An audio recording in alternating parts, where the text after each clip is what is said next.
Welcome to episode 102 of the Necronama.com.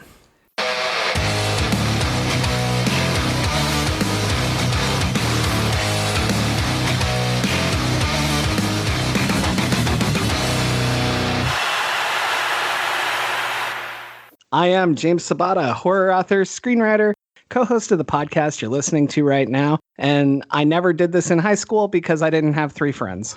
And I'm Don Giller, author, historian, educator, co-host of this podcast. And I just realized with this episode, I'm going to be confessing to a few things. So I'll just leave it there. You got to listen to the episode to get those out. I'm not going to even have it as an intro. Okay.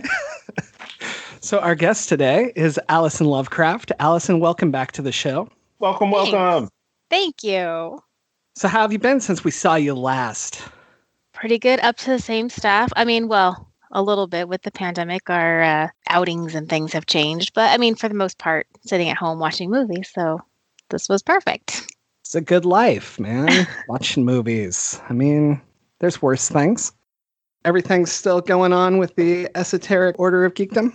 Yeah, we're still posting stuff and recommending things. We just don't have any planned outings, obviously. But yeah. Other than that, everything's still going. Still out there looking for geeky things to recommend in Vegas. Very cool. You've been on the show a couple times. You did Invisible Man, great episode. Then you and your husband came on and we talked We Summon the Darkness, another one of my favorite episodes. So you know how this works. So let's jump in, shall we? Tell me what it is about The Craft that made it the movie that we're talking about today. It's kind of one of those things that, like, I remember it being a very pivotal movie growing up. And then with the new one coming out, it was like, well, it's the perfect time to do this one, which I had watched both. But obviously we're focusing on this one because the new one is different. I still have not seen the new one. Like, when you say different, like, how similar is it? Like, is the basic plot the same, or is it like building on the old one, or? It does build off the old one. There's they make connections between them. Like, it's not a remake as so much as a sequel. But it has a similar plot line, but it flips it a little bit. Cool. I know Gory Corey has talked about how she really liked it. And I noticed this thing where people my age who grew up with the original don't necessarily like the new one as much. And then seeing Gory Corey talk about the new one, I started paying attention to my son's friends, and they were all talking about how good it was. And I haven't seen it, but obviously I kind of wonder if it's just which movie speaks to your generation, or if it's just, this is the first one I saw or what, but I don't know. Yeah, that's interesting that it would be a generational thing. Because like I said, I've seen both, and I don't remember thinking that I disliked it due to, I didn't dislike the teens that were in it or the issues that they were facing. I think it was more plot lines that didn't follow, and I was like, it doesn't really make sense to me, but I don't know, maybe. It's hard to say. I don't know. It's just one of those things that's fascinating to me that you can never really answer. They're just crazy things I think about. But yeah, I look at a lot of the movies that are coming out now, Moxie just came out on Netflix. And it's not horror. It's not quite the same, but it's a teen movie. And it has so many of these things that I loved from teen movies when I was younger, and I'm still a huge teen movie fan, but it's so relevant to today. There's so many little tweaks that don't fit my world, And I'm kind of wondering if there's something in it that my generation isn't seeing in the new Craft Legacy, I guess it's called. But, again, no way to know. Yeah, I think it might be something where, so the new Craft, it's very, with today's versions of witches. Like the idea of a witch, because I am a practicing witch, and the idea of witches throughout different generations has changed. Like in the 90s, witches all wore black and were very goth and very, like, that was the aesthetic of a witch. Whereas now they're more pastel, and TikTok and like all these things of like new age witchcraft is very different from what witchcraft was in the 90s. And so I don't know if it's just a different, because it's a different generation of witches, that it comes off different, but in the core it's the same. And I mean, that makes sense. That's how society works all together, you know? Like, I look at the shit my dad wore and I'm like, I would never wear that. And then I look at the stuff that I wore and I'm like, nobody should wear that. So, but I mean, it seems like that would make sense, that it would be that evolution for each generation to want to be different and do their own thing and their specific things. So, yeah. Yeah, but I mean, it does, like I said, it is pretty much a sequel because it does connect to the first one, because in the new one, the main character is the daughter of Nancy. Like, it's revealed at the end. Spoilers, obviously, but it's revealed at the end that she's Nancy's daughter. And it has similar plot lines, like they do a love spell on a boy who's a jerk and turn him into not a jerk. But it just, it unfolds differently. That makes sense. Very cool. What about you, Don? Have you seen the new one or not? I have not seen the new one. In fact, the original, I saw a while ago, and then as I was watching it, my wife was obsessed with it when she was a kid, watching the film. And when I rewatched it, you know, I was telling her, so I remember this movie, but I don't remember watching it all the way through. I don't remember everything about it. But then there were several parts where I was like, oh yeah, you know, Marsha Brady's going to lose all of her hair because she's racist, and oh yeah, there's this one guy who falls in love. It becomes that whole, you know, be careful what you wish for type thing. And then, you know, one of the characters, I remember she changed her hair. Another one changed how she looked. And so she was sitting there. It's like, are you sure you haven't seen this before? I was like, I've seen it. I just don't remember that much about it. Because it was a big movie when, because that was the end of my high school. End of my high school year, my senior year. I'm sorry, not high school year, but end of high school for me, when this movie came out in May of '96. So I remember people I went to school with saw it. I saw it probably on HBO or video later, just because, you know, I didn't have what we would refer to that as dispensable or disposable income, where it's like, yeah, I can go to the movie whenever I want. I couldn't do that until I had adult money, or to be more honest, I couldn't do that until I was actually working at a movie theater. I think I saw it the first time on VHS because my cousin was obsessed with it and she made me watch it. And then her obsession with it is honestly why I haven't seen it since 1998 until last night. They talked about it so much and it was everything. And that's cool. That's exciting for them. But at the time it was super annoying to me. So I just never watched it again.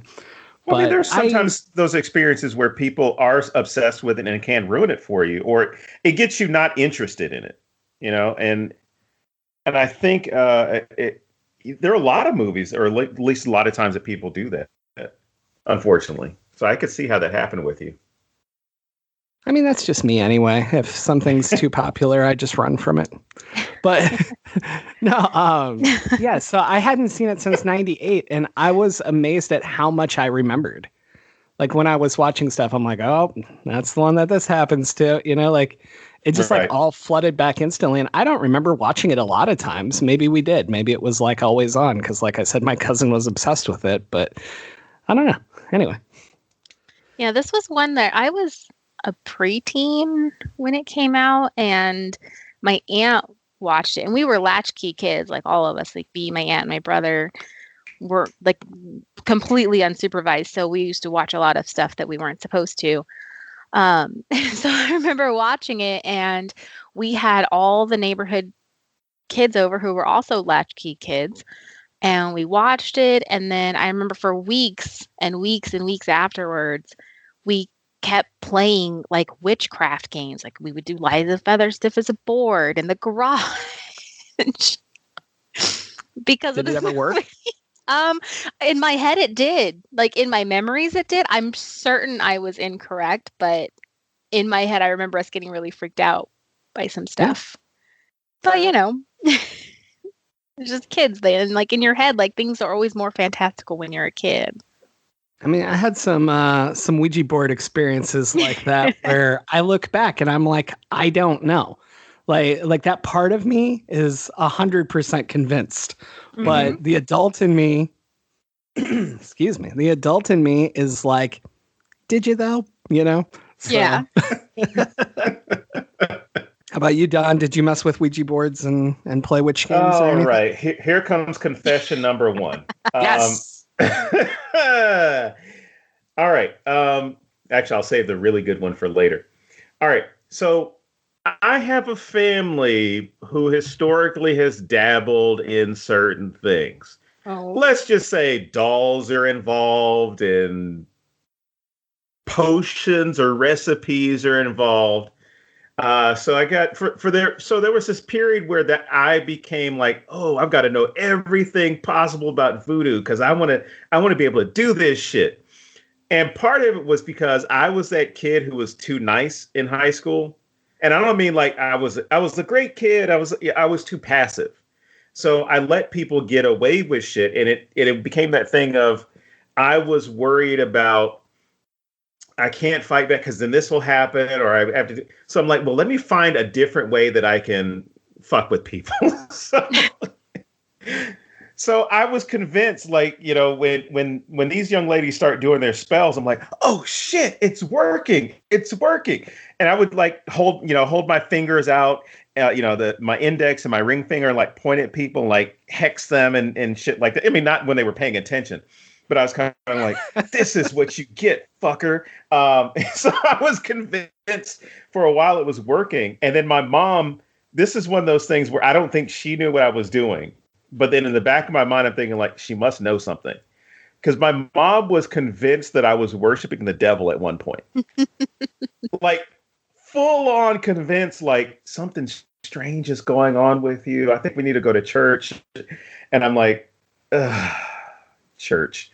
So she took us to this one place, and this guy who was, I guess, not a faith healer, but a prophet or something, like basically took some anointing oil and put it on my forehead and was trying to tell like all these things. Like, he's very angry about so many things. I'm like, and of course, when I got home, I was like, of course I'm angry. I'm a teenage boy. Like I'm a teenager. Like, of course I'm angry about shit. So he's like saying all this, and this is what you need to do. You need to let go of the anger and the grudges that you're holding. And I'm thinking in my head, like, motherfucker, you just got it added to the list. So it's like, do you know who my great grandma was? It's like, my dad told me about all the shit she used to do to people, which, is always these funny family stories where you find out like, a great grandparent or great great grandparent was actually running a town because she put all these people under her spell. But no, I did stuff like that from I would say age 15 until what time is it right now? All right, I suppose we should jump into this film, right? Allison, you're the guest. Where do you want to start us out at? Starts with Sarah. She's our main protagonist, I guess. She's the quote unquote good witch, I guess, which I hate those terms of like, there's no good or bad witch. There's no good or bad witchcraft. It's just a practice. But I mean, it follows her. She's the new kid in school. It seems like that's like one of the main plot lines of a lot of teen geared movies is you have the new kid in school. And she is befriended by the outcasts. They do show in the movie that she already has maybe some powers, and because she levitates a pencil, which is how they kind of like hone in on her and decide that she's going to be part of their coven, their group. But yeah, she immediately falls for the most popular handsome boy at school, as you do apparently when you're new.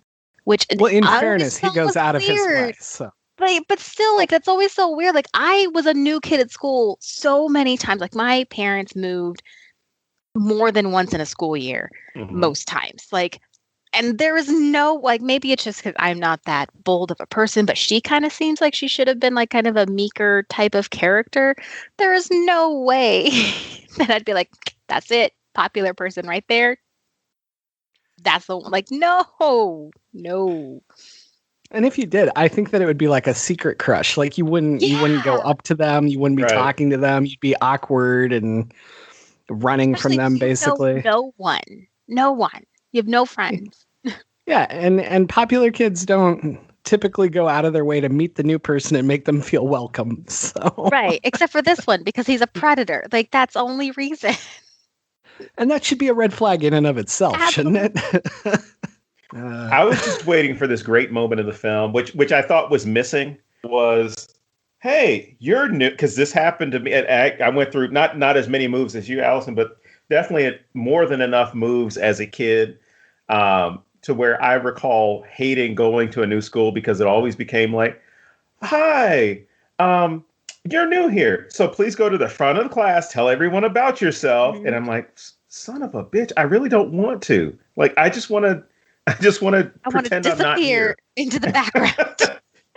Like, oh, well, tell us what type of music do you... And I thought that was one of those things that would have been really cool for them to add into this movie. It wasn't necessary, but it'd been really cool for them to add, and you could see the cliques in, at least get a little bit more insight as to the cliques that are in the school, where, you know, Breckin Meyer's character, who's just a grade A douchebag the entire time, could have said something even smarter, when she's introducing herself. You know, she says her name and he makes fun of her name somehow, or says something extremely sexist or gratuitous or whatever. And you have that wonderful French teacher's like, en français. he just says something, and he says something horrible in English, and he gets corrected, because that's how it would go down. It was like, no, you can't say it in French. He's like, oh, je pense qu'elle est une. And then he just says, something derogatory. But yeah, I like that they go that way with she is new, because then that gives that way of, now they have this coven who needs their fourths. She shows up, and you quickly get into the story, as opposed to making this a slow burn where they're trying to figure out, oh, is she our fourth or is she not our fourth? Where you see her balancing the pencil, you see all this stuff that's going on, and she explains like, oh yeah, I've always been able to make stuff happen. Like, I would want it to rain and a pipe would burst in my house, or I would wish, for silence, and I go deaf for 3 days.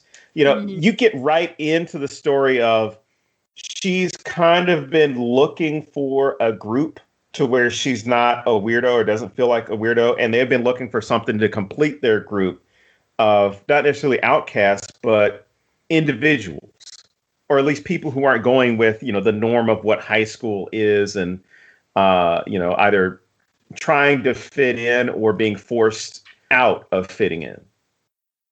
It just seems like they're trying to form their own group or form their own identity, which is admirable, especially at that age. Yeah, I really like that about the movie is each one of them, they weren't, like, even though they were a group of friends, they each had their own identity of who they were. And it was a strong identity. Like, a lot of times in movies, you'll see a group of friends and they're all very similar, or one follows another. Whereas these ones, they didn't really do that as much. It was more they each had their own, even though Bonnie is obviously the most meek of all of them, like, because she has such internalized self-hate because of her scars and her deformity that she considers a negative thing. And that's all she sees. Even though she's beautiful, that's all she sees. Even with her, though, she has an identity of who she is. Right. And it's just really interesting, too, like especially towards the end of the movie, when they kind of reconcile all of what they consider flaws, how their identities changes. I would like to have seen Rochelle have a different issue. Like, I get it. I do. But it just feels so, the writers were like, nah, she's black. That's her problem. Yep. Yeah, it was super lazy. It's just like you could have still done that, but like, give her another real problem to overcome. Like, I'm not saying race isn't a real problem. Well, no, you mean as far as it being used as a simple issue. And I mean, of course, now I'm saying it wrong, but I mean, as far as like, it becomes a trope at that point. Mm-hmm. Because for me, when I watched it again, because I forgot that. Oh gosh, I'm just gonna call her Marsha Brady because I keep.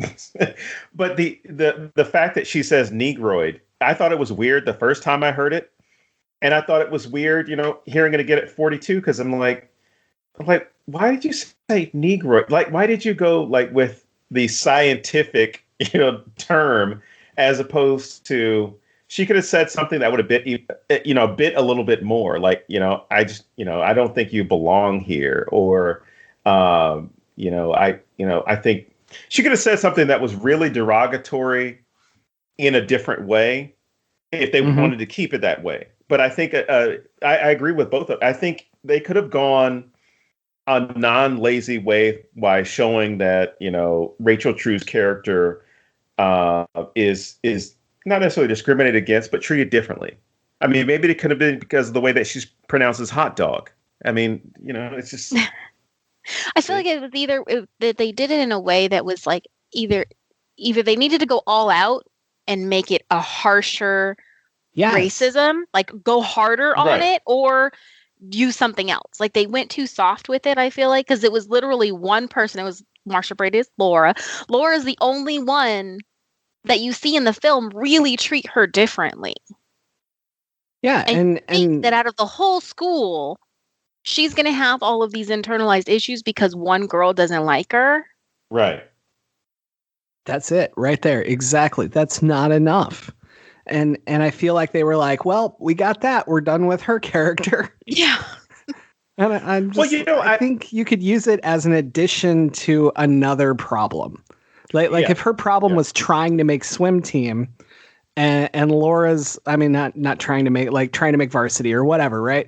And like Laura has a say in it, like make her struggle with it. If you're going to use race, then use it like she's bowing down to Laura when she doesn't want to, and it hurts because she wants this other thing. Like do something with it other than just, oh, she called me Negroid. Like, what? She said I have nappy hair. Like, that's the laziest fucking part of this movie. And yeah. I'll be honest, there have been a number of incidents like that I had in school. In fact, one person calling me the N-word with a hard R in class. I didn't think enough of that person after that day to where it's like, oh man, I'm never going to be able to get my shit together. It was kind of like, okay, that's what you called me. Fuck you, and meet me after school. I was wondering if it's because in the 90s is kind of when they really started addressing that race was an issue. Like it took so long for that to be addressed.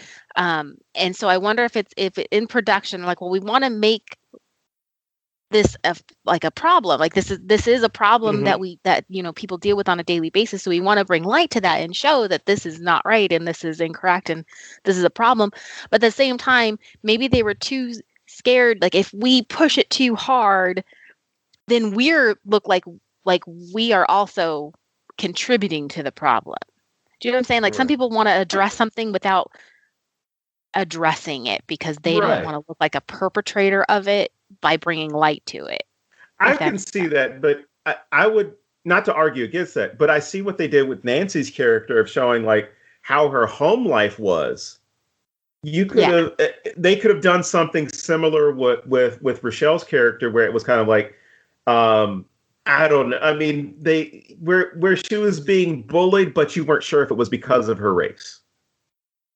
I mean, and there was a way. There are ways to do that, as far as like, oh, she's not invited to the swim party stuff, or where you're not sure if it's because she's seen as an outcast or weird, or because she's black. Yeah. And there's so many better ways and of course we're looking at this with hindsight, but I think if they were to, let's just say they decided to reboot it, right? I applaud them for one, including Rachel True in this, because you got a racial aspect to it as well, right? You got an abusive situation at home. You have someone who has a health or medical condition. You have a person who is already feeling like an outcast because they're new. I think what they would need to do if they updated it, there's so many things that you could consider that people feel alone with. Even if you happen to have friends, there are a number of times that you feel alone. And what was interesting as far as to seeing how Rochelle's magic works is it makes Laura's character feel probably the same pain that Rochelle felt on the inside, but she's expressing on the outside. Right. I feel like maybe if they had introduced, not only is Rochelle experiencing backlash and outcast and stuff because of her race, but maybe if she was also a lesbian or some other thing in the 90s that was considered an issue. Like, not that they're not an issue now, because obviously it's still a huge issue with the LGBT community, but they didn't have anything of that, and that was a time when that was starting to come to light as well. So giving her like a secondary thing of like, are they mean to her because of this or because of this, or is it both, or is it neither, and they just don't like her in general, like, so it gives her a little bit more depth of why she's treated the way she is. And you know what's crazy? You bring that up, and the great thing is when you're in one of those marginalized groups, or if you happen to be in more than one marginalized group, and people treat you differently, you're never sure unless they specifically address it. You're never sure why they're treating you differently. So you know, is it my skin? Is it my hair? Is it, the fact that I love this person or identify in this way? So there does become that moment where you're dealing with your own struggles of like, what the fuck is wrong with me? Not what's wrong with them. What's wrong with me? I'm sorry, James, I cut you off. No, the thing I was going to say is the lesbian angle would also be really interesting because it's always the number one insult for witchcraft. Oh, look at these lesbians over here. Every time. It never matters. That's always the go-to. So then you could even add a layer where like Nancy or Sarah or somebody bitches about it. And then she's like, what's wrong with being gay? Exactly. So like even in your friendship, like that's still not noticed and somebody says it, you know what I'm saying? So I think that would have been a much stronger, interesting thing to do. But even if you just went with her being bullied constantly, like Laura walks by and pushes her books. I know that's overdone, but it's the 90s. That's the go-to. So like, even if she did any of that kind of stuff or just like walked by and said freak or whatever, like just adding a different layer than just race would work so much better for me. But I liked what you said about how it could have been them trying to start addressing it.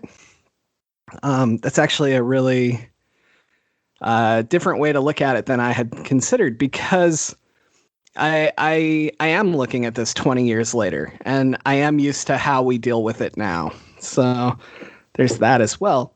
The one thing I want to go to, though, really fast is another Breckin-Meyer movie, Clueless. And The Craft was called Anti-Clueless. Like, when it came out, that was literally in some of the reviews. And first off, congrats to Brecken on making a career of playing the exact same character in like 20 movies. Like, I don't even know if he can act. To this day. I don't even know if he can act. That might just be him. And either way, I love him in everything he's in. So I'm totally cool with it. But Clueless has a lot of African-American characters, and it doesn't come up the same way. Like, they're just coexisting in the high school. Nobody's going out of their way to be racist about it. Nobody's like, ooh, gross, you're going to be on Fox News one day. Everybody's just cool about... Yeah, that is really interesting that it's a movie that came out around the same time, and there is literally no discussion of race whatsoever. Everything is just treated as the norm, as it should be. Yeah. So I guess I think that those could be two ways to push... We need to talk about this. Like, you have Clueless showing an example of where it absolutely doesn't matter. Everybody's just coexisting. And then you have this where it's part of the plot. So in that way, it could be a really great way to start that conversation. Most definitely.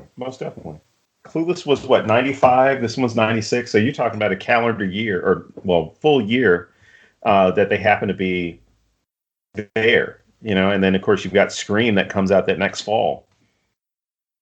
So I would even give a shout out to Nev Campbell on this one. Yeah, and even like the gay character in Clueless isn't addressed. Like it's just okay. So that she liked him, and then he's just like, oh, well, he's gay. Okay, that's cool. Now he's my best friend. Like no big deal. Like it just kind of like it's talked about and then moved on. Like it doesn't become an issue. Like it's not an issue.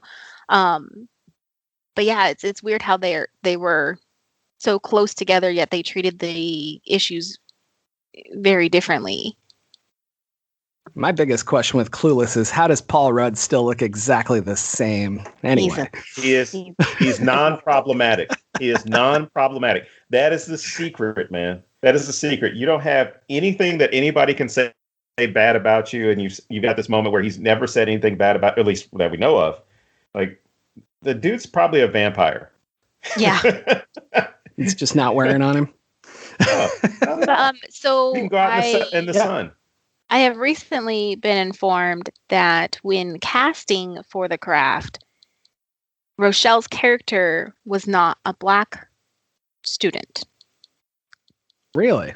Yeah. So apparently when they cast Rachel True is when her race became a Black student. So I wonder if that's why it seemed lazy, because they didn't have anything. Like they just fell back like, well, now we've cast a Black woman, so now we have to use this as the reason. Well, see, that could be even worse though. Like, what was the problem? Yeah. And and then they were like, oh, we can't do that. She's not white anymore. Let's give her a lazy storyline. I don't know if that's what happened. I'm just making fun of it. Since this is a Catholic school, it's a private school, I could probably tell you what happened. It was probably someone who wasn't Catholic, because I have a hard time believing that everybody that goes to Catholic school, speaking of relatives that I know, and everyone that goes to Catholic school is not Catholic. And doesn't, no, they're not. It becomes this issue of, well, this is a really good private school. I'm going to get a really good education. I could imagine this being done where Rochelle's character was actually Jewish, right?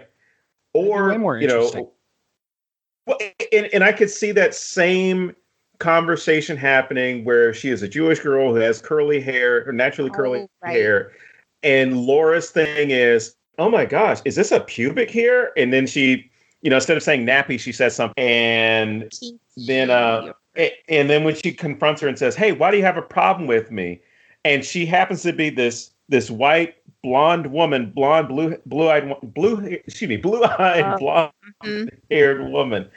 And then you get into the whole idea of it has to deal with racial superiority, or this idea of, she makes some remark about the Holocaust and Rochelle's grandparents or ancestors, right? I mean, there are some ways that you could go about that where it's not going to be as graphic, but you could imagine, because even when I was going to high school at the same time as this, people made some ridiculous, just disgusting comments about people who were Jewish, Black, Hispanic. Like, I heard all types of stuff at my school, and I know people who I went to school with claim like, no, none of that stuff happens. Like, no, you just didn't hear it.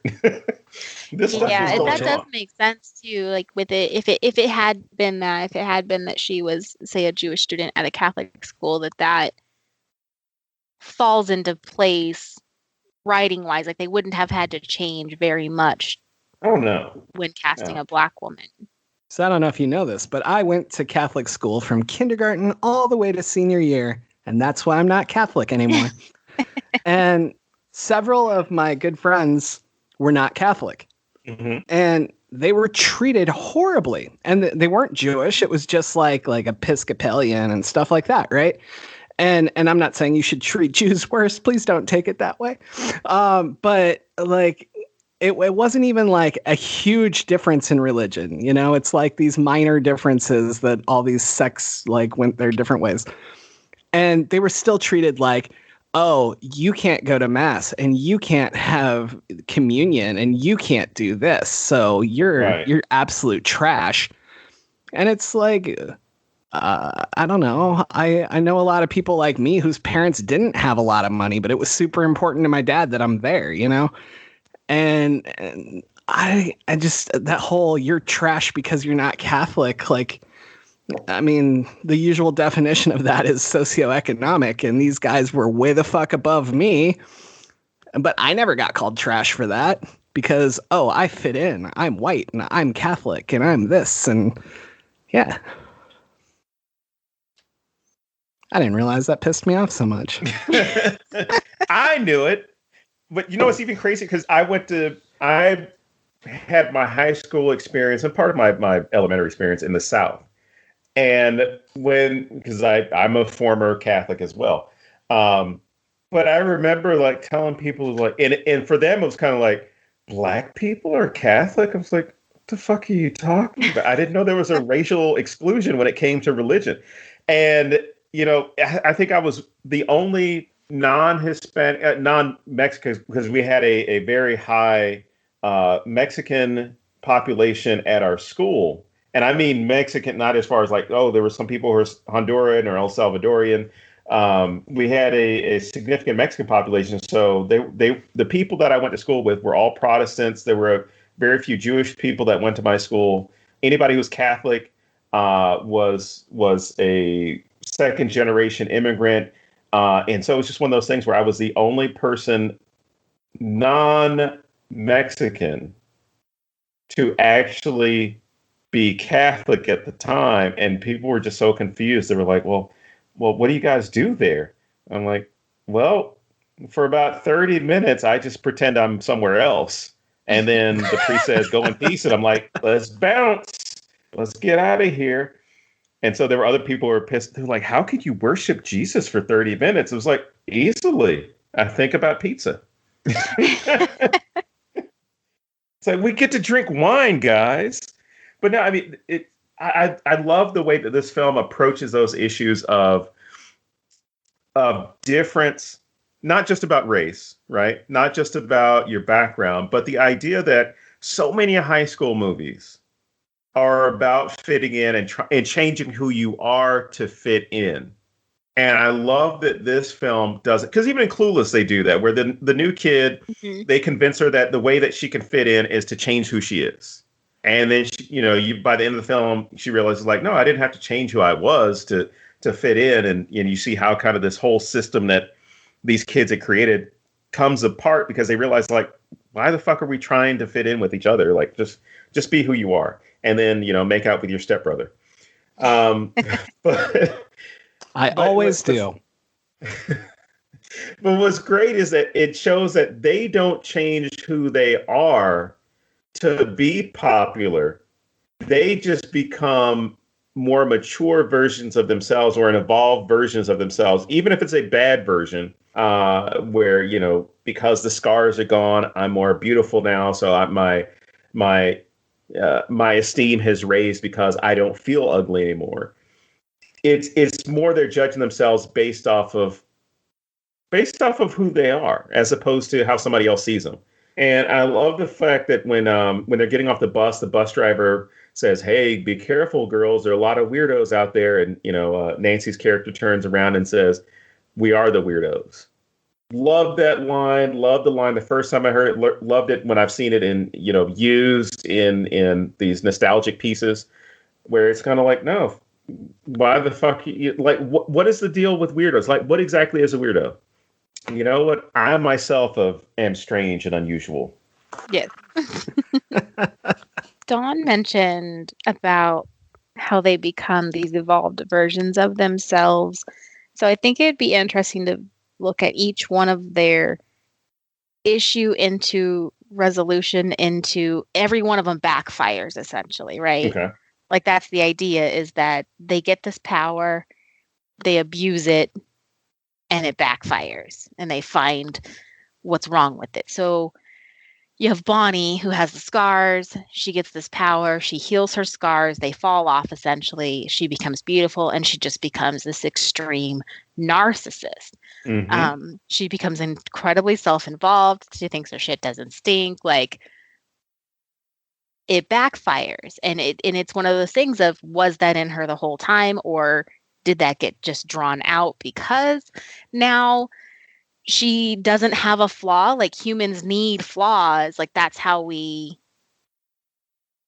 be our better selves, right? We focus on, we work on our flaws, we improve ourselves. But if she finds that this is her only flaw and she gets rid of it, now she's fully self-involved, right? Right. So when I think, oh, I'm sorry, go ahead. No, I'll say, so it becomes a problem now. It's problematic. Now she doesn't have anything holding her back, really. Mm-hmm. And then the same with Nancy. So with Nancy, her issue was she was poor and she went to this, upscale Catholic school. So she was the poor trailer trash kid with the abusive family. Well, she gets rid of the abusive stepfather because he dies. They inherit all this money now and they get to move into this upscale. And so now, again, she becomes greedy and power hungry because she's now given everything she wants. Right. And so that backfires because she was already pushy, as she was already a strong personality. And then getting all of this power, especially when they decide to do the invocation and invoke Manon, and she decides she was chosen, and now she's got this big head of she's the chosen one and she has all the power. But again, that backfires because now she's this horrible person. Not that she was a great person. She was okay. Wasn't terrible, but now she's a horrible person. But then Rochelle, I feel like didn't really have that much of a backfire, honestly. Like, she wanted Laura to feel the way she felt, so she made Laura's hair fall out of her head. And her realization that maybe she messed up was when she finds her crying, right? Because all of her hair is falling out and she's upset. Mm-hmm. But is that really all that bad?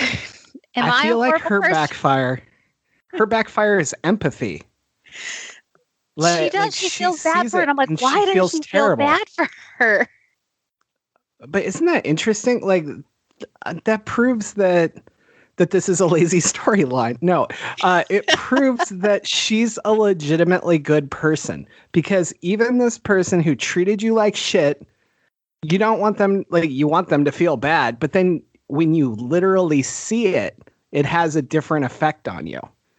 And none of the others felt bad.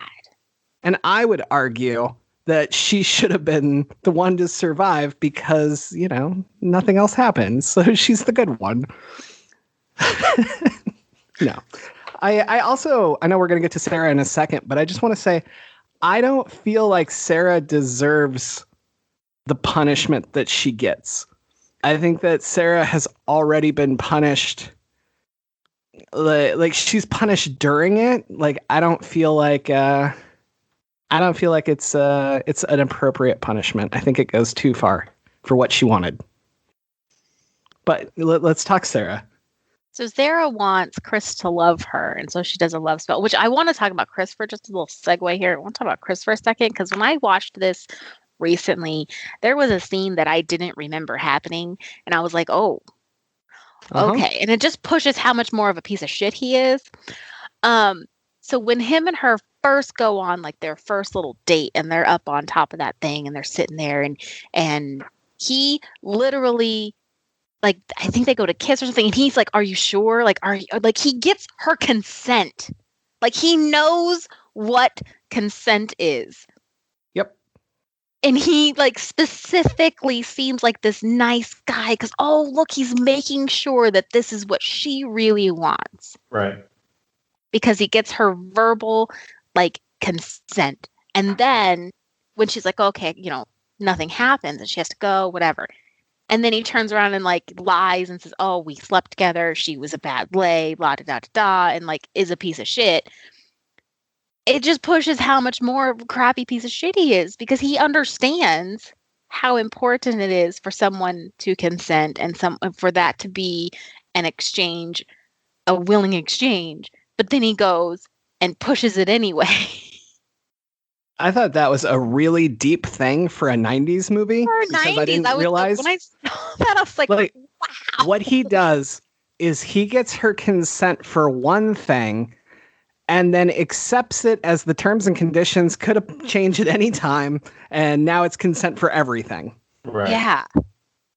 And I thought that in itself was really just light years beyond what I expect from a 90s movie, because this wasn't something that we constantly preached, but it's so manipulative, so it fits into his character really easily, because then he can be like, no, you said yes. Mm-hmm. Remember, I asked you if you were sure. You said you were sure. Yeah, and in a comparison to that, because you mentioned Clueless earlier, there's a similar scene where Cher is in a car with, I forgot the guy's name, but she's in the car with him, and he then starts trying to force himself on her, and the whole thing is his excuse is like, oh well, and I'm gonna butcher the quote so all the Clueless fans can come after me. That he basically says like, oh, you're getting in the car with me, indicating like you got in the car with me. Yeah, this is what's supposed to happen. And when she refuses him, he kicks her out of the car and is like, oh, see ya, bitch. He calls her basically like, yeah. Oh yeah. Leaves her in the middle of nowhere, but he's kind of like, oh, you refused my advances. I tried and laying this bait out for me, and then you're pulling it away. I can't believe you. And they have a similar scene with Chris where, he feels he's had that consent earlier. He's under the spell now. And it's like, I'm going to take it from you. I'm going to get it now. Which at that point, spell or no spell, you have no sympathy for Chris at that point. Yeah, but I meant even on that first date, like he tries to go further than she wanted. Like he thinks it's consent for everything. Yeah. And that just bugs me so much. But my biggest problem with the Sarah storyline is the word love, because she wants him to be in love with her, right? But he's obsessed with her, and that's not the same thing. And I know it's nitpicky, but I just feel like if you're going to say love, then he should be in love. He should be, like trying to make her day brighter and just that typical things you would do for someone you love. Lovecraft kind of has the same thing where they do essentially like a love spell, or they try to make the asshole a better person, and it actually works better than it does in this one, because the guy ends up being like a good guy then after that. Like he turns into this like white knight, like he simps for them. Like I know it's so like now words, but like he actually like stands up for them and does the things that you think that this love spell should have made Chris do. It should have made him want to protect her and want to look out for her. If he really loves her, right, then his idea would be, I'm going to do everything in my power to protect her and care for her and make sure she's okay and see how she's doing and get her things. And you know what I mean? Like the love spell is not a love spell. It's an infatuation spell. Yeah. And so if she had said, I want him to be obsessed with me, I think this fits better. And again, I know it's nitpicky. That's what I do.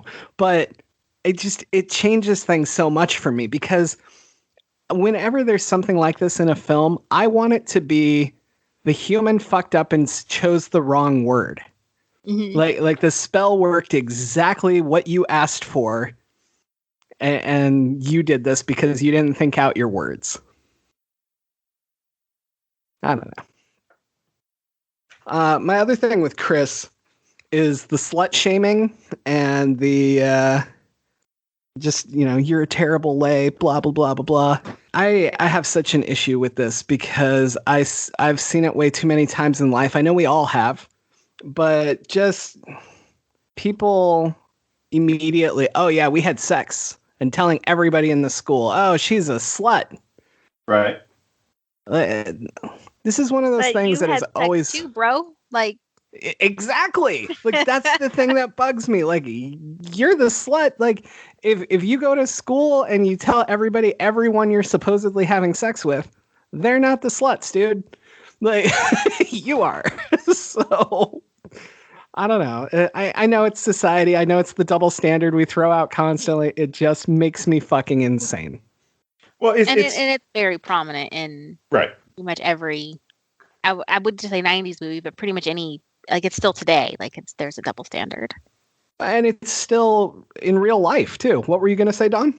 Oh no, I was going to say that if you're talking about real life, the politics, anything like that, you see how things are treated. Because I think there was some congresswoman who stepped down because it was revealed that she was having an affair. She was separated or something, but she was having an affair with one of her staffers. It was a consensual affair, and people be like, she needs to resign right now. We can't have, someone in office like that. And of course, I'm pointing at the White House. I'm like, but you see that so many times where a woman's, I guess, her value is determined by her sexual promiscuity, or devalued because of sexual promiscuity. And guys, and I'm speaking specifically to guys right now, we really need to get the hell over this whole bullshit about how many people women have had sex with, and act as though that's something to shame somebody over. Well, and it always comes down to insecurity, right? Like these dudes that are like, oh, I only nail virgins. And it's like, yeah, because you don't want to be compared to anybody and know that you fucking suck and your dick's the size of my pinky. And, and the whole, oh, she slept with this many guys, so that's why she's terrible. No, it's about, oh my God, you wanted somebody other than me. And your congresswoman that you're talking about, those dudes all have a problem with it because she didn't sleep with them. Mm-hmm. That's what it comes down to. It's always dick insecurity, which is the stupidest shit ever. I think a lot of it does come back to, like, we as a society, unfortunately, it is still a lot of very harshly ingrained morals, and I use air quotes, but you can't see because it's a podcast, but morals, and the responsibility of those morals falling on women. Like, it's our responsibility. We have to watch how we dress because we tempt men. We have to watch where we go, what we do, why were you there, what did you drink, like, over and over and over, and this whole burden gets put on us of like, what did you do? No. I lived my fucking life. Right. What did you teach these men to do? What did you teach these boys to do? What did you tell them was right and wrong? Like, you take all the responsibility off of them instead of saying, no, it's your responsibility. You're responsible for your actions, period. 100%. End of the line. I am responsible for my actions. You're responsible for your actions. Well, and then it goes even further. It becomes, you have to take birth control. Condoms are uncomfortable, so I can't wear a condom. You have to do this, and you have to get an abortion, and you have to meet my needs, and whatever else. And it's always like, I mean, I hear guys all the time like, oh, she wouldn't even blow me first, and it's like, she doesn't have to, dude. Like, it's all these expectations, and it's always women's fault. Every single step of the entire thing is always women's fault. Yeah. And it's an easy thing to do as far as blaming women, because we are so conditioned, and I'm glad Allison brought this up. We're so conditioned as a society to see that women are the ones who are responsible for all this stuff. But, it's as if men are let off the hook. So if it becomes an issue of even sexual assault, right, the blame gets put on the woman for, oh, what were you wearing? Why were you there at this time? What were you saying? Are you sure you didn't lead him on? Those types of things, to make a woman question whether or not she consented to her own sexual assault. And then if you come forward as a woman, or as a man for that matter, but if you come forward, especially as a woman, and say, this person did X, Y, and Z to me, the response that you get, unfortunately, and if you're a person who gives this type of response, you're a horrible person, and I hope to never interact with you. But their response is, oh, well, you don't want to do that. You might ruin his career. Or you might, are you sure that's what happened? Because you know what, you're saying this, and this guy is trying to get on the Supreme Court. This guy's trying to release a movie. This guy's trying to do this. Because I just finished watching the Woody Allen, Mia Farrow versus Allen, or Allen versus Farrow documentary series. And it's interesting how long people were defending Woody Allen against accusations that he molested his own daughter. And it wasn't until maybe 6 or 7 years ago that people were finally willing to listen to what she had been saying for years. But, there were people who were saying like, oh, these accusations came out in 92, or when they came out in 92. Oh, it's just Mia Farrow trying to ruin his career because she's a scorned woman. It has nothing to do with the fact that you possibly, allegedly, for legal reasons, you allegedly molested a child. It has nothing to do with that. So, I mean, even when it comes to, in the case of children, little girls, there's still that thing of, well, why were you there? You got an island full of girls, children that were trafficked for Jeffrey Epstein to his island. And it was still turned into, well, these girls, they were looking to make easy money. So that's why they were sent there. That's why they got there. I'm like, no, we don't excuse monsters. We don't excuse people who do things like this. But for some reason, if it's a crime against women or against girls, we often want to, or even look at the Atlanta shootings recently. This guy, it was misogyny wrapped up in racism, and the narrative became, well, he had a sex addiction, and so he was going to these places to get rid of his addiction because they were catering to him. So we're blaming the people. Day. Yeah, we're blaming the people who got murdered. Yeah, that's what we do. We always blame victims for everything. Are other countries this fucked up? Some are worse, some are better. I mean, I know. If you look at even when it came to adultery, right? Or not even full on adultery, just cheating on a spouse, girlfriend, boyfriend, whoever, right? And the people that were involved in this consensual relationship, even if they knew, like, hey, I'm married, you're married, let's go have some fun. They both were willing participants in it. It still comes down to that woman knew that he was married. What was she doing? Like, first off, he's fucking married. Oh, and then you have to add, and the whole that's someone else's wife. It's not about the guy; right. It's still her. So even when you're blaming the guy's side, it's that's someone else's wife. Anyway, continue. Yeah, that's someone's property you're taking. Exactly. Yeah, right. And I always hate that too, when you have these two women fighting over this guy because he's cheating on both of them, and I'm just like, why are you mad at her? She has no commitment to you. She has no verbal contract to you. She has no written contract to you. She has no obligation to you in whatsoever way. The person that has an obligation to you is the one that made that commitment of, I am your partner, and then cheated on you. That's the person you need to be mad at, not the other woman or man or whoever. The person who made the commitment to you and broke it. That's the target of your rage. I want to take this back to Chris because I feel like this fits in here, and I want to get you guys' take. All right. Before I say this, I am in no way advocating that Chris was a good guy. All right. So Chris is raped in this film after he tried to rape someone else. And this is another deeper level thing I don't expect from a 90s movie, even though I complained about race earlier, and apparently I expect that from a 90s movie. But I don't know. I didn't feel bad for Chris, but I also I felt like this is so interesting because he's getting not necessarily threefold, but he's getting that backlash of what he did as well. And I wanted to get you guys' take on what you think about Chris. I mean, he doesn't know who he's having sex with, so that's rape. It's rape, and yeah. And then not that would condone rape, but I mean, does he deserve that backlash? Yeah, he absolutely deserves. Does he deserve that specific one? Maybe not, but he does deserve backlash. He is a terrible person who deserves a terrible thing to happen in the eyes of comeuppance. The way the movie is trying to portray everyone gets their comeuppance, But yeah, he absolutely is raped. And then if you look at that, and then you look 10 years earlier in Revenge of the Nerds. Thank you.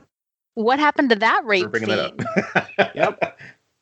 Because she thinks she's having sex with someone and she's not, and it's the other guy. Yeah.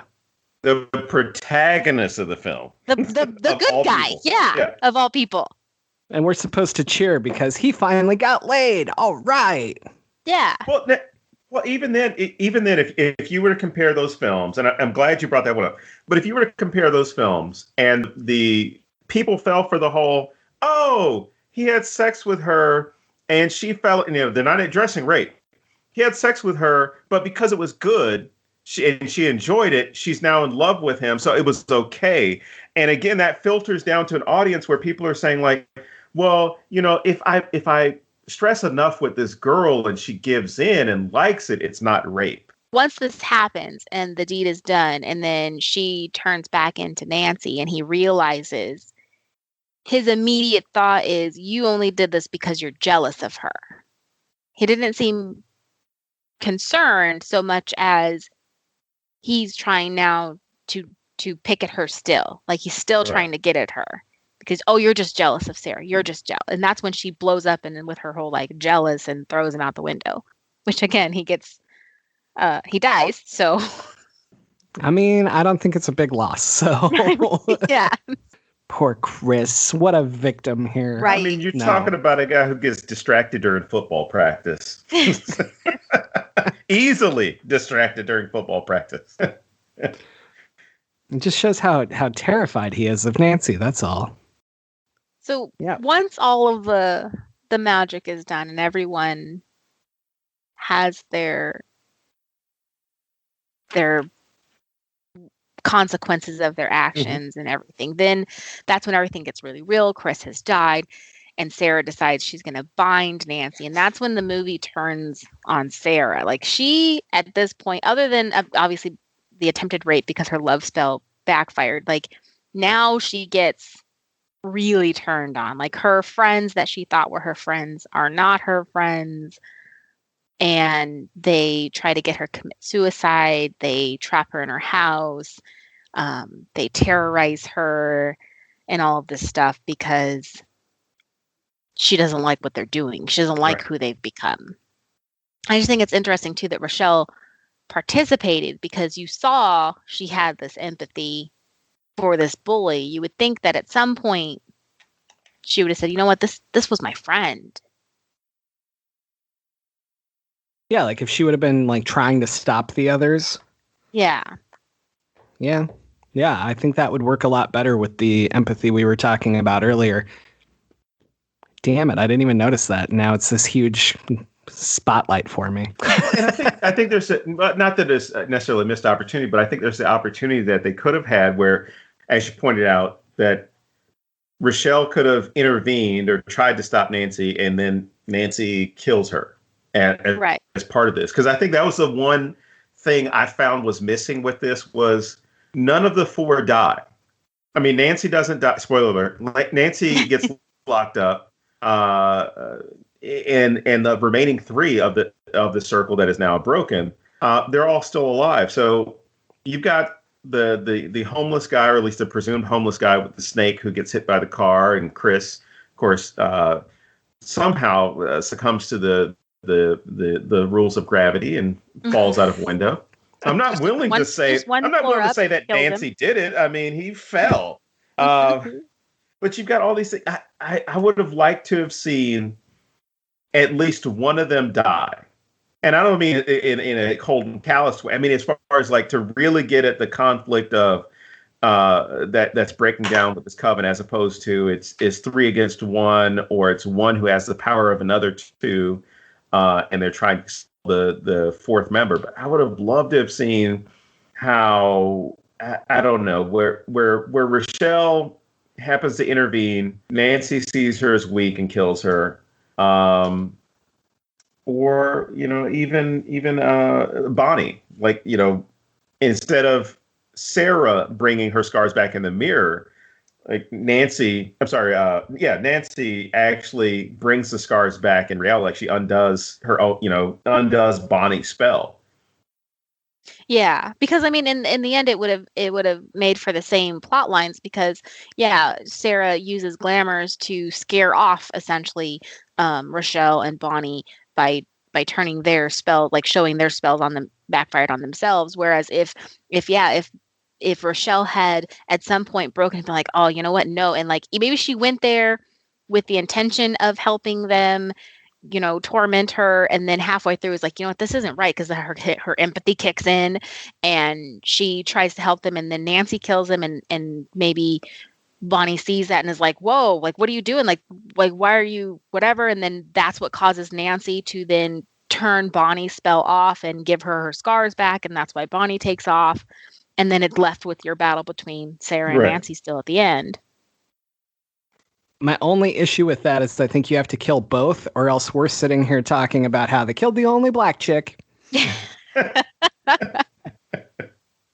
Damn it, Don. Well, I mean, no, I think that's a better ending. Just removed all of her hair. But you could still do the same ending with Bonnie talking to Sarah alone. And, I don't have powers anymore, do you? And, and then the wind thing, which is so cool. And it's really a fuck around and find out moment, Yeah. And you could still do that if Rochelle had died. And I think that it would make Nancy a bigger threat. Like we scared off your minions because they looked in a mirror and they couldn't look at each other and be like, hey, that's not real. Yeah. They just ran away instead. I don't know. To me, it really pulls out the power there. And I think that it should have been a lot harder, and Nancy would be just way more terrifying if she had killed one of her friends. Almost definitely. Yeah. Because you're talking about people that you were seeing as your family, or, yeah. And you're going to turn on them. I mean, I could see her as looking at this way of, Nancy looking at it this way of, oh my gosh, we were family and you're turning against me on this new person. Oh, and then she, kills both of them because, as James said, you probably just go ahead and need to kill both of them. And then it's just the two witches that are left. And now it's only one who has power, which I'll tell you right now, that scene where Fairuza Balk's character, Nancy, is in the hospital is almost as terrifying as, when she is lashing out at people, because it's that idea of she doesn't have any power anymore, right? So everything's taken away from her. She's had that taste of ultimate power. Now it's gone. She's bound to the bed itself. She's being medicated. And just this idea that she had all that power at her disposal, and now she has no power. She doesn't have power of what she can eat, where she can go. She doesn't have power to be out of the bed, doesn't have her magic. She has nothing now. And it's, I mean, that's a good ending, or at least a full circle ending for her, where, she's seeking out power, gets the power, abuses the power, loses it, and loses everything as a result. Yeah, I think her story arc was probably the most thought out and well done within the movie. Mm-hmm. All right. One thing we didn't talk about was that store. I think her name was Lirio. Oh, right. The light magic witch. Yes. And I love that the store that they go to, which she knows that they steal from her, which blew me away. But she knows that the three girls steal from her, and then when she confronts Sarah, she says, "Well, you're not like your other friends." Talking about her paying and the way that she's acting, and even she looks to her, she's like, "Oh, you got some power in you. I can see. Your mother was a witch." You're basically going through all these things of understanding, like, I know about you. I know something about you. Like, there's something there, and I want you to, hone it, work with it, perfect it, whatever. But it's interesting that this woman, because from all indications, you get that Sarah does not have a mother figure that she identifies with, right? So right. Jenny, she doesn't seem like she has a close relationship with her stepmother. Her mother died in childbirth. And now there's this woman here to the point where they go back to the store a couple of times, to get stuff, to learn more, whatever. But this one point that she goes back when she's desperate, Sarah says something that, like, really, I think was a really great thing to include in this film, which is, this is the only place I could come. You're the only person who can help. And I immediately got this mother-daughter connection from those two. And I mean, it was a great interaction, a great thing to include, because I at first thought, Lyria was going to be this throwaway character, was kind of like, oh, it's the crazy lady who owns a magic shop. Mm-hmm. But then she explains, like, this place is built on from a powerful source, letting you know, like, this is not just some, ancient or antique bookstore. This is not some store that's, trying to be kitschy like some of these, shops that you find where it's like, oh, rub these crystals together. And it's not a shop of oddities. It's actually a place where stuff has happened and taken place. What'd you think about that scene? Or at least any of the scenes and that character being there? I agree. I think that I when you first see her, you're like, okay, she's going to be like, so this is the idea of like what a witch has been throughout history. Like, she's the guide. They're the person that the hero goes to on their journey, and they push them in the right direction. And this is kind of what the shop owner takes on also, is like, she pushes Sarah in the right direction. She knows that Nancy's a lost cause, essentially. Like, at some point, we don't know, maybe she's tried to reach out to her, so she kind of knows that, yeah, it's not, whatever, it's not going to work. She doesn't listen, but she gets Sarah, and she's like, oh, let me try with her. And so she kind of pushes her in the right direction. And it's interesting, even when Sarah is facing her worst moment, like, she knows, like, they're coming for her. Like, she goes back to her, like, hey, what do I do? Help me. Like, she, again, is her guide along her journey and pushes her in the right direction of, like, what to do. Like, you have more power than, like, you are more powerful than them. You just have to realize it, kind of thing. So I did like that. I do like that character overall, being, the guide for the hero of the story, so to speak. Mm-hmm. There was some issues that I have just in general with, like, the idea of witchcraft at that time was very Wiccan based, of light and dark and threefold and all of that. Like, those are a lot of Wiccan policy practices, which is not all of witchcraft. Like, witchcraft is not Wiccan. Like, they're not the same thing. Like, Wiccans practice witchcraft, but witchcraft isn't Wiccan, if that makes sense. Right.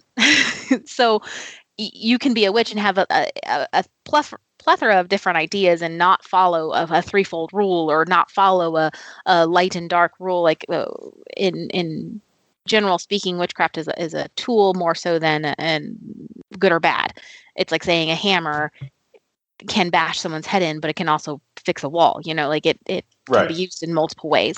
But I did like that character of being the guide, because in traditional history, that is what a witch's purpose was. Like, they were a healer. They were the person you go to when you have a problem and you don't know the answer. I like that the three of them don't view her as a real witch. Yeah. Like, if they did, they would respect her. They wouldn't be stealing from her. They wouldn't, like, treat her the way they do.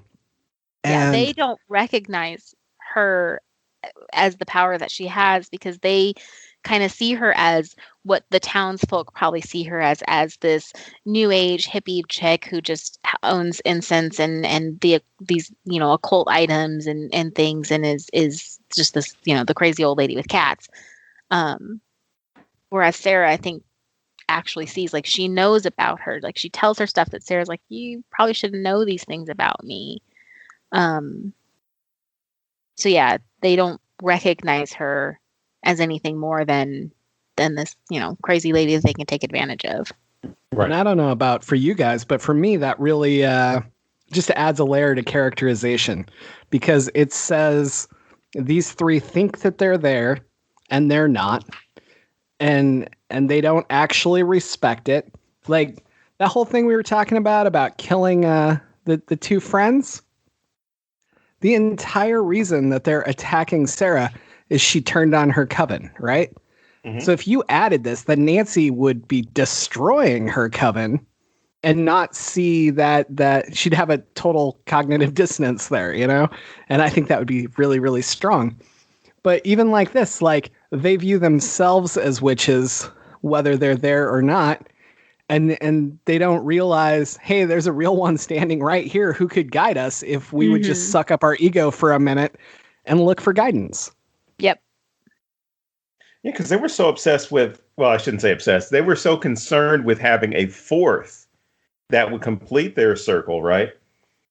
That it was almost as if they didn't care about anybody else other than somebody who's going to fit into their group, as opposed to somebody who, being able to recognize what that would look like, where, you see her levitating the pencils, kind of like, that's her. I'm wondering if too, this woman with all these books. Yeah, if they were looking at it as, oh, she's older, or she's old, so she doesn't count. You know what I mean? Like they weren't looking for. They were looking for someone their age to be their fourth, which I get. You want that connection, and generations have a connection based off of that. But at the same time, though, like they completely missed all of this power right at their fingertips, essentially. I think it'd be interesting if the three of them weren't necessary and Sarah could have done all this on her own. So she wasn't really a fourth at all. No. She was just the power doing it. Well, I mean, they kind of allude to that because at the end she herself invokes Manon, but without them. Right. When she's being attacked, she pulls Manon, and that's why he takes away their power, because they abused it, and gives it all to her because she asks him to. All right. I stand corrected. I like that. I think that's a really good place to stop. I think we've summed up most of the film and the stuff going on here. So let's jump into movies you should watch if you enjoyed this film. Who would like to go first? I have some.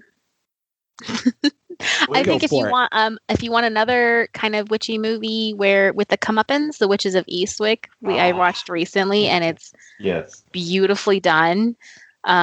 With the whole idea of like everyone gets what they deserve, and including witchcraft. And then if you want like the power of ladies, you have the new Black Christmas, I think kind of falls along in the same vein.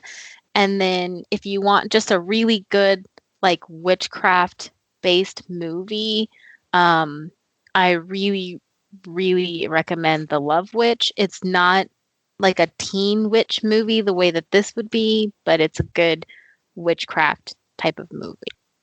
All right, Don, what do you got? All right, I got a few that deal with the whole teenage experience, witches, all that stuff.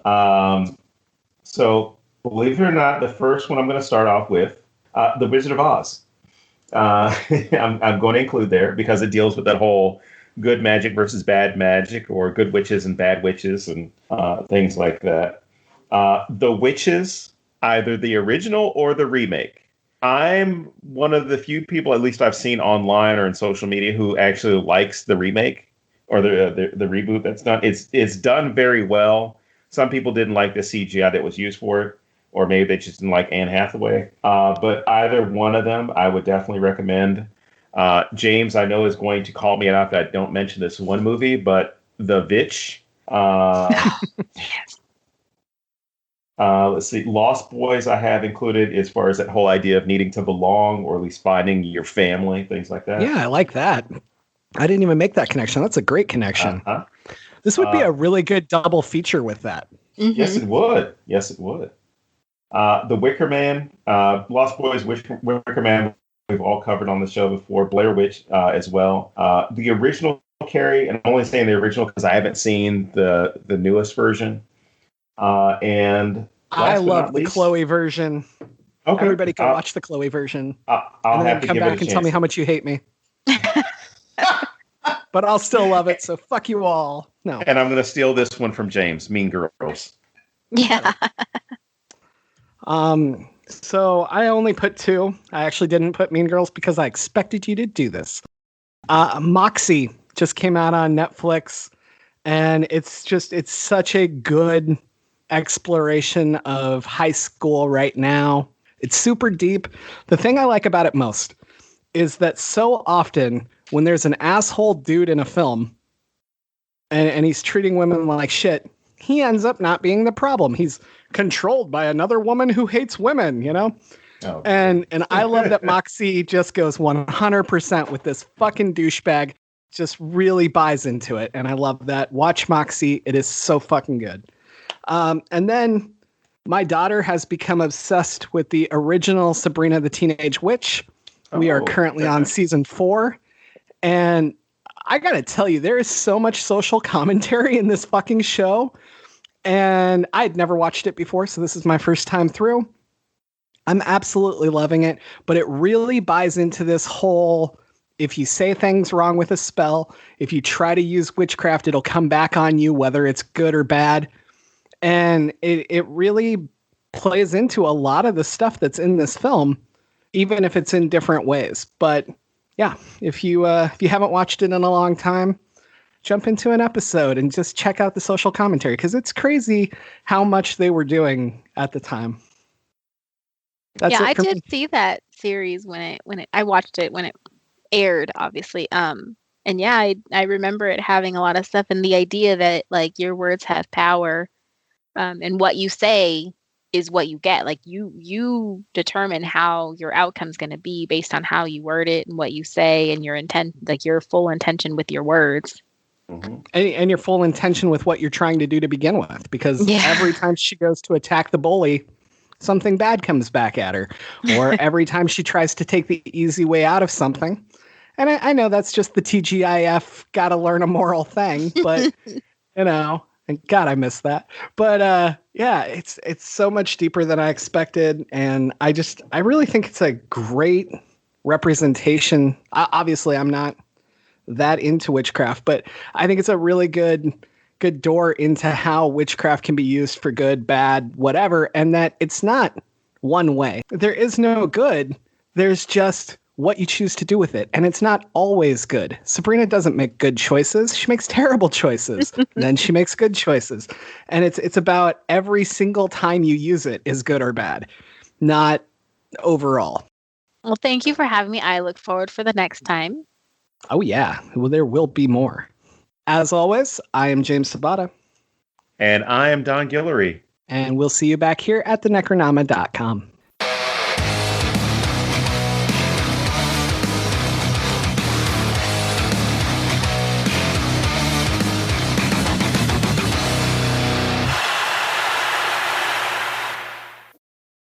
Wait a minute. That bastard didn't make any further confessions. All right, then. Keep your secrets.